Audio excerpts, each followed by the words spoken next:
My brother stood in my living room, bags packed, and told me I was the worst person in our family because I asked him to pay $400 a month to sleep in my spare bedroom. $400. And somehow, I'm the villain. Okay, so let me give you the picture. My name's Dana. I'm 31. I own a two-bedroom condo, bought it myself, 3 years of saving, no help from anyone. My brother, Caleb, is 26. Smart, genuinely funny, the kind of guy every room just sort of rotates around. My mom has always adored him. I mean, we both knew it growing up. It wasn't vicious favoritism, just the quiet kind. The kind where your brother's college tuition gets fully covered and yours gets half covered because, quote, you're more capable of figuring it out. I figured it out. Student loans, two part-time jobs, the whole thing. I'm not bitter. Okay, maybe a little, but that's ancient history. Caleb lost his job 6 months ago. Software company did layoffs, he was toward the bottom of the seniority list, and just like that, no income. He was renting an apartment across town with two roommates, and when one of them moved out suddenly, they couldn't cover it. So Caleb asked if he could stay with me, temporarily, just until he landed something new. And I said yes, of course I said yes, he's my brother. The first month was honestly fine. He was applying for jobs, keeping his space clean, cooking dinner twice a week. I thought, okay, this works. But then the second month ticked by. Then a third. The job search seemed to be cooling off. He'd sleep until noon sometimes. A buddy from college was in town for a week, then 2 weeks, and suddenly there were two people on my couch watching TV until 2 a.m. on a Tuesday. I've got a demanding job. I need sleep. I need my space to actually feel like my space. So I sat Caleb down and I said, look, I love you. I want you here as long as you need, but I think we need some structure. I'm going to ask you to pitch in 400 a month for rent and utilities. That's less than a third of what he'd be paying anywhere else in the city. I told him that directly. I also said it'd hold him accountable, give him some skin in the game, because honestly I was worried he was getting comfortable.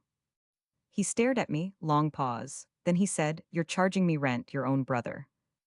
I said, I'm asking you to contribute. You've been here 3 months. He said, I'm unemployed, Dana. I said, I know, but you have savings. You told me you had a cushion. Another long pause. He said, I can't believe you're doing this right now. And then he called our mom. Of course, he called our mom.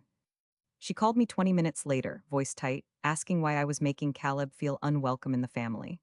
I told her what I told him, $400, less than a third of market rate. He has savings, it's been 3 months. She said, and I'm quoting here, your father and I never would have charged each other. I said, Mom, you and Dad were married? She didn't find that funny. She told me Caleb was going through something. I told her I had a mortgage. She told me the family was watching how I handle this. And I felt that thing I always feel, that specific, sour feeling of being the responsible one who still somehow comes out looking cold. Here's the part I keep turning over. 2 days after the conversation, Caleb paid me, dropped 400 cash on the kitchen counter, didn't say a word, went back to his room. No discussion, no negotiation, just the money. And I took it. I know how that looks. He was clearly upset, clearly felt like I'd drawn a line in a place he didn't expect, and I just picked up the cash and put it toward the electric bill. I didn't soften it. I didn't say, you know what, forget it. I just took it and said thank you. 2 weeks later, he told me he'd found a room in a house with some friends, cheaper than what I was asking, and he was moving out at the end of the month. He was perfectly polite about it. But on the day he left, bags in the hallway, he said it. You know what's funny? I would have helped you if the situation was reversed. I wouldn't have charged you. And then he carried his stuff out. Maybe he's right. Maybe I should have just eaten the cost. He's family. It was temporary. I could have afforded it. But here's the thing. When I was struggling at 23, working doubles, asking for breathing room on a loan I needed to fix my car, Caleb was in college on a full ride and he didn't offer me a cent. He didn't have it to offer, sure, but he also didn't offer. And I never said anything about that. I just handled it. So I don't know.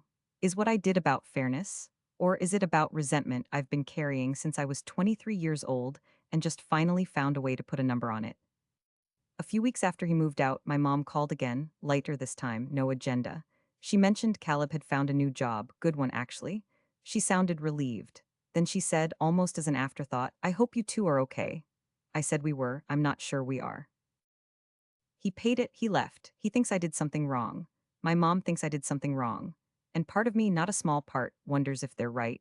Not because $400 is unreasonable. It's not. But because maybe the point was never really about the money, and we both know it. Maybe I handed him a bill when what I actually wanted was for someone in my family, just once, to acknowledge that I have always had to pay for everything myself. Or maybe I'm dressing up pettiness in the language of fairness, and my brother needed me, and I made him feel like a tenant. I genuinely don't know, so am I the problem here? Honestly, though, what would you have done? Comment below.